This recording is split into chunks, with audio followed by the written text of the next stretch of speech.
ওকে, আপনাদেরকে এই শিটটাতে অ্যাক্সেস দেওয়া হবে, ঠিক আছে? প্রত্যেকটা মানুষের জন্য আলাদা আলাদা নাম বানিয়ে দেওয়া হবে, আর হচ্ছে যে আমি কিছু লিঙ্ক দিয়ে দিব ইনিশিয়ালি টেস্ট ওয়ার্কের জন্য, যাতে আপনারা মানে বুঝতে পারেন কাজটা কি, আর আমিও যাতে চেক করতে পারি যে পারবেন কি না। তো এই ফাইলটার মধ্যে আপনারা হচ্ছে যে আমাদের মানে টাইপটা বুঝবেন যে আমরা কি কি টাইপের কেস খুঁজতেছি।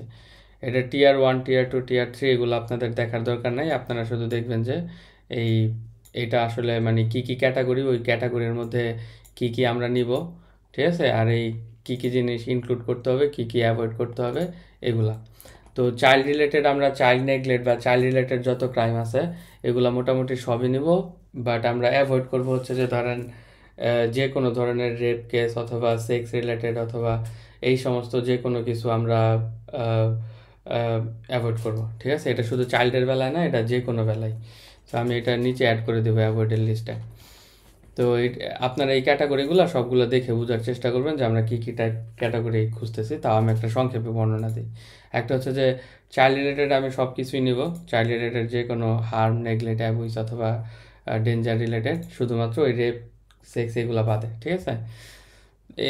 এরপরে সবই নেব। এরপর হচ্ছে যে রিলেশন রিলেটেড ক্রাইম, যেমন ধরেন হাজব্যান্ড ওয়াইফে মাইরা ফেলছে অথবা ওয়াইফ হাজব্যান্ডের মাইরা ফেলছে অথবা একজন আরেকজনের সাথে মানে কোনো ধরনের ক্রাইম করছে ফ্যামিলির ভিতরের কেউ একজন আরেকজনের সাথে, সেগুলো হচ্ছে যে এই ফ্যামিলি রিলেটেড ক্রাইমের মধ্যে যাবে। তারপরে হচ্ছে যে traffic stop with unusual discoveries. এটা হচ্ছে যে ধরেন একটা রুটিন ট্রাফিক স্টপ, গাড়ি মানে রুটিনলি একটা গাড়ি থামাইছে, থামায় দেখলো যে এটার ভিতরে ডেড বডি আছে অথবা মিসিং পারসন আছে, যারা মানে কিডন্যাপ করছে, খুঁজতেছে এমন একটা। তো এইগুলো ডিটেলগুলো আপনারা দেখে নেবেন। আর হচ্ছে যে কী কী আমরা নিব না এগুলাও দেখবেন, ঠিক আছে? কিছু এক্সাম্পল আছে, এগুলোও চেক করবেন। তো আরেকটা আছে, সেটা হচ্ছে যে ট্রাফিক স্টপ দ্যাট এসকেলেট। এটা এটা হচ্ছে যে একটা ধরেন একজনে স্পিডিং করতেছিল বা ছোট কোনো অপরাধের কারণে তার গাড়িটা থামাইছে, কিন্তু তারপরে সে বন্দুক ধরছে, গুলি করছে, শ্যুট করছে, পালাই গেছে, পালানোর চেষ্টা করছে, মানে একটা ছোট ঘটনা থেকে বড় একটা ঘটনার দিকে গেছে, এরকম হচ্ছে যে এই ক্যাটাগরিতে পড়বে। তো ডিটেল দেখে নিন। এরপরে হচ্ছে যে এই সিরিয়াস রোড রেজ কেসেস। এটা হলো রাস্তাঘাটে ড্রাইভিং রিলেটেড, এক ড্রাইভার আরেক ড্রাইভারে মনে করেন মানে কোনো কিছু গালি দিছে বা কিছু করছে, ওরা দুজন মারামারি লেগে গেছে, রেস লেগে গেছে, একজন আরেকজনের পিছনে লাগছে, ঠিক আছে? এই সমস্ত রোড রেজগুলো, বাট সিরিয়াস হইতে হবে, সিরিয়াস ক্রাইম। এখানে কিছু কোয়ালিফাইং আমি কিছু ইনসিডেন্ট দিয়ে দিছি যে এগুলো এগুলো হইলে আমরা নিব আর কি কি হইলে নিব না।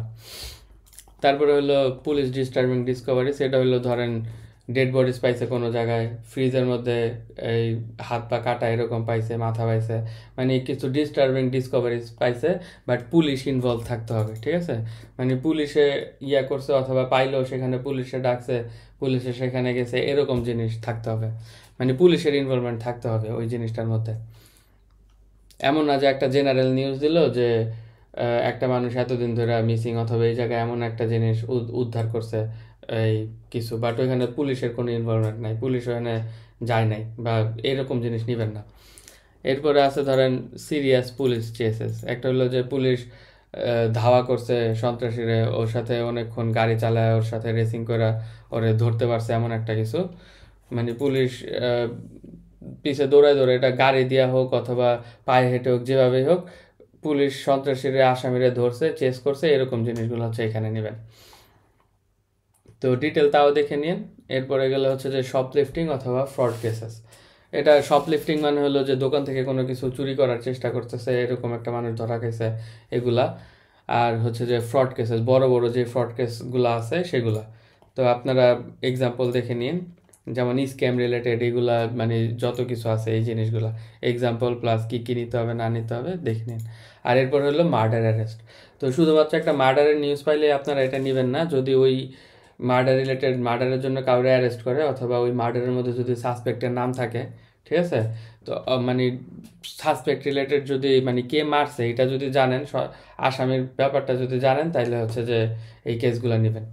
তো এরপরে আছে যে ড্রাইভিং আন্ডার ইনফ্লুয়েন্স, মানে হচ্ছে যে কেউ ধরেন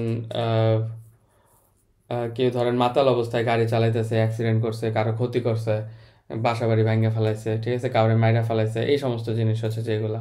তো কি কি নিতে হবে এগুলো এখানে দেওয়া আছে। এরপরও আমরা এই ফাইলটা রেগুলার আপডেট করব, যদি কোনো কিছু চেঞ্জ করে জানাবো, ঠিক আছে।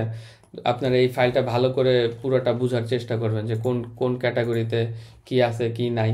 কোনোটা যদি কনফিউশন থাকে আমারে জিজ্ঞেস করবেন, আমি অ্যান্সার দেবো। তো এবার আসি যে আপনাদের এই কাজের ফরম্যাটটা কি হবে। তো আমি এরকম এই শীট থেকে হচ্ছে যে আমি এক একজনের ইনিশিয়ালি 200 300 100 এরকম কাজ দিব। দেওয়ার পরে হচ্ছে যে আপনারা এই টাইটেলগুলো পড়ে পড়ে এই ক্যাটাগরিগুলো সিলেক্ট করবেন। যেমন এটা Ohio child dies after being left in hot car, ঠিক আছে। গাড়ির মধ্যে গরমে একটা বাচ্চারা রাখা দিয়েছে, বাচ্চা মারা গেছে। সো এটা আমার একটা চাইল্ড রিলেটেড কেস, এই জন্য আমি চাইল্ড অ্যানিমাল, একটা মানুষ বাচ্চারা মেরে ফেলছে এমন একটা টাইপ। তো এরপরে কি একটা অ্যালার্ট দিছে কি, why a lot of missing child reports don't qualify. এটা হলো কি একটা জেনারেল নিউজ, এটা কোনো মানে ক্রাইমের মধ্যে না, একটা এমনি মানুষ কেন হারায় যেতেছে এরকম একটা রেগুলার একটা রিপোর্ট, কোনো স্পেসিফিক কোনো ইয়ার সাথে জড়িত না, কোনো স্পেসিফিক কেস না আর কি, ঠিক আছে, ঘটনার সাথে না। তো এই জন্য আমি এটা দিব হচ্ছে যে নো ক্রাইম, মানে এটা এটা এখানে কোনো ক্রাইম ঘটতেছে না, এটা এমনি একটা জেনারেল নিউজ, এই জন্য আমি এটা নো ক্রাইম দিছি।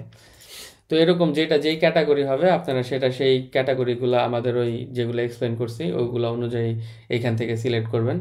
আর হচ্ছে যে যদি এই ক্যাটাগরির বাইরে পড়ে বাট এমনি ক্রাইম হয় তাহলে ক্রাইম সিলেক্ট করবেন। আর যদি মনে করেন ওটা কোনো ক্রাইম নিউজ না সেই ক্ষেত্রে নো ক্রাইম সিলেক্ট করবেন, ঠিক আছে। তো এরকম এই 100 150 কাজ করার পরে 200 কাজ করার পরে আপনারা আমাকে জানাবেন যে আপনি দিনে কত ঘন্টা কাজ করতে পারবেন, দিনে কয়টা কাজ করতে পারবেন, এরকম আপনার কি পরিমাণ সময় লাগে, আর হচ্ছে যে আপনি কত টাকা করে নেবেন। আমি এটার পেমেন্ট করবো হচ্ছে যে প্রত্যেকটা লিঙ্ক ওয়াইজ, প্রত্যেকটা জিনিস প্রসেস করার জন্য আমি দিব। এখন আপনি যত মানে যে এটা আপনার উপর ডিপেন্ড করে আপনার কেমন টাইম লাগবে, ঠিক আছে। আর হচ্ছে যে কোনোটা যদি টাইটেল পরে ধরেন বোঝা যাইতেছে না যে এটা আপনি শিওর না, এটা হয়তো নিতে হইতে পারে, সেজন্য আমরা সাইডে লিঙ্ক দিয়ে দিছি, তখন লিঙ্ক থেকে পরে আইডিয়া নিয়ে নেবেন। বাট প্রত্যেকটা কেস আপনার লিঙ্ক পড়ার দরকার নাই, এত সময় নাই।